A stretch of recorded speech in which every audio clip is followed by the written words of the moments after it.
Hi అండి, అందరికీ నమస్కారం. ఈరోజు మన ఛానల్లో చక్కెర కొమ్ములు ఏ విధంగా తయారు చేయాలో చూసేద్దామండి.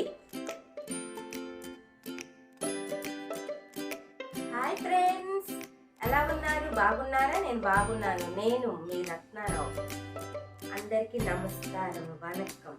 ఈరోజు మన ఛానల్లో క్రిస్మస్ స్పెషల్గా కొమ్ములు ఏ విధంగా తయారు చేయాలో చూద్దామండి.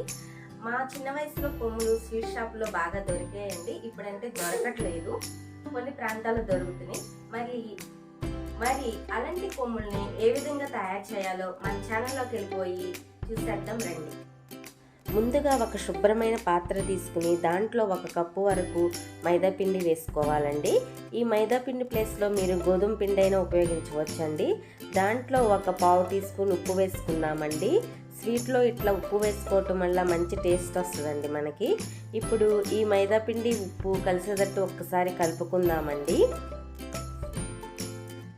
3 టేబుల్ స్పూన్ల నెయ్యి తీసుకున్నానండి. స్టవ్ మీద బాగా మరిగించాను. మరిగించినటువంటి ఈ నెయ్యిని మన మైదా పిండిలో వేసుకుని కలుపుకోవాలండి. స్వీట్ షాప్లో అయితే నెయ్యికి బదులు డాల్డా వాడతారండి. మనం ఇంట్లో చేసుకుంటున్నాం కాబట్టి నెయ్యి ఉపయోగిస్తున్నానండి.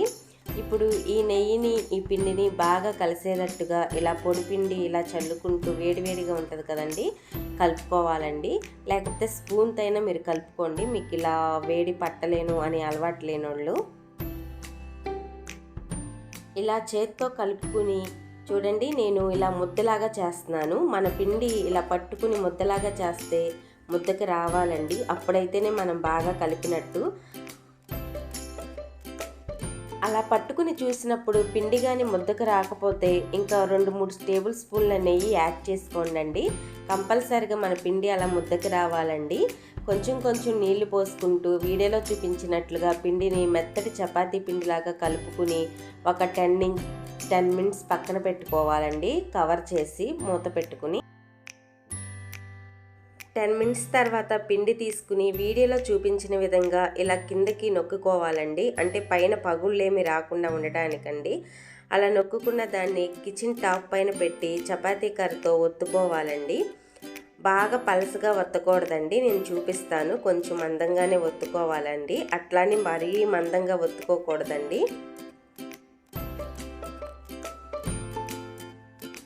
వీడియోలో చూపించిన విధంగా ఈ మాత్రం మందంలో ఉండేటట్టు ఒత్తుకోవాలండి.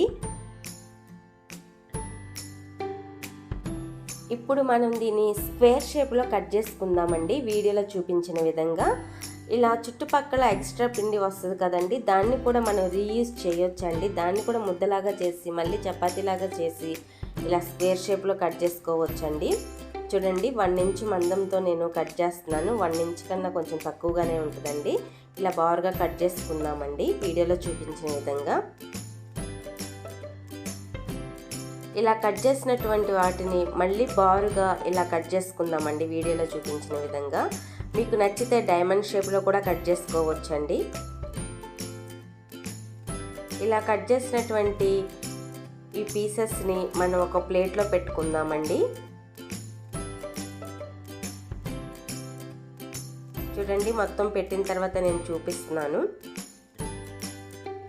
స్టవ్ వెలిగించి బాండీ పెట్టి డీప్ ఫ్రైకి కావాల్సినంత ఆయిల్ వేసుకోవాలండి. ఆయిల్ హీట్ అయిందో లేదో చూడడానికి ఒక చిన్న పిండి ముద్దను వేసి చూస్తున్నానండి. ఇలా పిండి ముద్ద నుంచి ఆయిల్ కానీ పైకి సపరేట్ అవుతుంది అంటే ఆయిల్ బాగా వేడైనట్టండి. ఇప్పుడు స్టవ్ని మీడియం ఫ్లేమ్లో పెట్టుకుని మనం ప్రిపేర్ చేసినటువంటి చక్కెర కొమ్ముల్ని వేసుకుందామండి.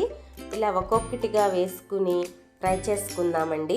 ఇక్కడ గుర్తు పెట్టుకోవాల్సిన విషయం ఏంటంటే స్టవ్ని మట్టికి హై ఫ్లేమ్లో పెట్టకూడదండి, మీడియం ఫ్లేమ్లో పెట్టే వీటిని ఫ్రై చేసుకోవాలి. హై ఫ్లేమ్లో పెడితే త్వరగా మాడిపోయి లోపల వరకు ఏగదండి, పచ్చి పచ్చిగా ఉంటాయి. మీ బాండీలో ఎంతవరకు పడతాయో అంతవరకు వేసుకోండి. అలానే ఒకేసారి వేసుకోకూడదండి, ఎందుకనంటే ఒకదాని మీద ఒకటి పడి షేప్ మారిపోతాయండి వీటిల్ది. ఇలా వేసుకుని ఫ్రై చేసుకుందామండి. వీడియోలో చూపించిన విధంగా ఫ్రై చేసుకోవాలండి. ఇలా మధ్య మధ్యలో తిప్పుకుంటా ఈ చక్కెర కొమ్ముల్ని ఫ్రై చేసుకుందామండి, గోల్డెన్ కలర్ వచ్చేంత వరకు. గోల్డెన్ కలర్ వచ్చేసిందండి. మన చక్కెర కొమ్ములు బాగా ఫ్రై అయినాయి. ఇప్పుడు వీటిని ఇలా చిల్లీలు ఉన్న గట్టిలోకి తీసుకుని ఒక ప్లేట్లో పెట్టుకుందామండి. చూడండి ఎంత బాగా ఫ్రై అయినాయో.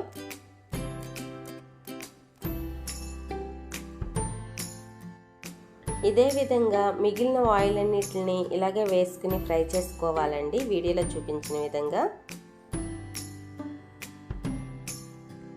చేసినటువంటి చక్కెర కొమ్ముల్ని ఒక ప్లేట్లో పెట్టుకోవాలండి మొత్తాన్ని. చూడండి, స్టవ్ వెలిగించుకుని బాండీ పెట్టుకున్నానండి. బాండీ పెట్టుకుని 3/4 కప్పు వరకు షుగర్ వేసుకోవాలండి. ఈ షుగర్లో మరి 1/2 కప్పు వరకు వాటర్ వేసుకుని కరిగించుకోవాలండి. ఒక ముదురు తీగ పాకం వచ్చేంత వరకు దీన్ని మనం కరిగించుకోవాలండి షుగర్ని. మనం వేసినటువంటి షుగర్ మొత్తం కరిగిన తర్వాత ఇప్పుడు స్టవ్ని 2 నిమిషాల నుంచి 3 నిమిషాల వరకు హై ఫ్లేమ్లో పెట్టుకుని తీగ పాకం వచ్చేంత వరకు చూసుకోవాలండి మనం ఇలా కలుపుతూ. మన చక్కెర అన్నది తీగ పాకం వచ్చిందో లేదో చెక్ చేద్దామండి. మన చక్కెర పాకాన్ని ఒక్కసారి చూడండి, వీడియోలో చూపిస్తున్నాను. తీగ పాకం వచ్చిందండి, ఈ విధంగా రావాలండి తీగ పాకం అన్నది. ఇప్పుడు మనం స్టవ్ ఆఫ్ చేసేసి మనం ముందుగా ఫ్రై చేసి పెట్టుకున్నటువంటి కొమ్ముల్ని ఈ చక్కెరలో వేసుకుందామండి.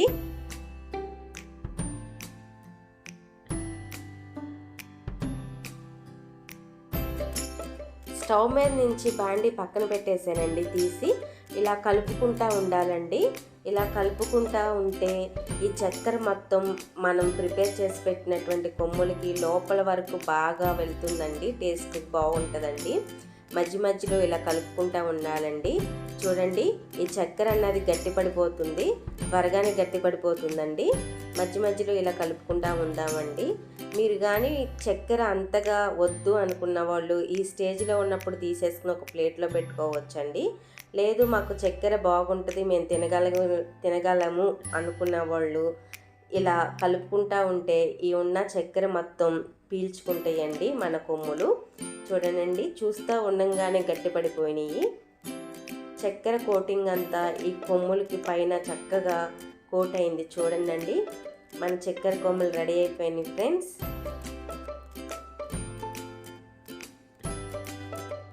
కొంచెం గోరువెచ్చగా ఉన్నప్పుడే మన చక్కెర కొమ్ములను తీసుకుని ప్లేట్లో పెట్టుకోవాలండి. ఆరిపోతే ఒకదాని మీద ఒకటి అంటుకుని షేప్ అంతా పాడైపోతుందండి. ఈ విధంగా పెట్టుకున్నటువంటి కొమ్ముల్ని పూర్తిగా చల్లారిన తర్వాత ఒక గాజు సీసాలో పెట్టుకుని గట్టిగా మూత పెట్టేసుకుని ఉంచుకుంటే 30 రోజుల వరకు చాలా బాగుంటాయండి మన చక్కెర కొమ్ములు తినడానికి. మన కొమ్ములు రెడీ అయిపోయినాయి ఫ్రెండ్స్. మరి టేస్ట్ చూసి ఏ విధంగా ఉన్నాయో చెప్తాను. చూడండి, ఇవి మన చిన్న వయసులో బాగా దొరికేవండి.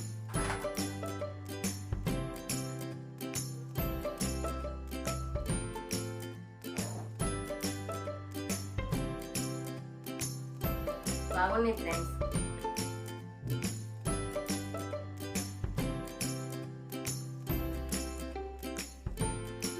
పైన వచ్చేసి షుగర్ కోటింగ్తో లోపల సాఫ్ట్గా చాలా అంటే చాలా బాగున్నాయి ఫ్రెండ్స్. మీకు కూడా చాలా బాగా నచ్చుతుంది, తప్పకుండా ట్రై చేయండి. మరి ఇది కానీ మీకు నచ్చినట్లయితే ప్లీజ్ లైక్ చేయండి, షేర్ చేయండి ఫ్రెండ్స్. కొత్తగా ఛానల్ స్టార్ట్ చేశానండి, కొంచెం సపోర్ట్ చేయండి. ప్లీజ్ సబ్స్క్రైబ్ చేసుకోండి. అక్కడ బెల్ ఐకాన్ ఉంటుందండి, దాన్ని నొక్కండి. అప్పుడు నేను చేసే ప్రతి వీడియో మీకు నోటిఫికేషన్ రూపంలో వస్తుందండి. ఓకే ఫ్రెండ్స్, మరొక వీడియోతో మీ ముందుకు వస్తాను. నేను మీ రత్నారావు. Thank you.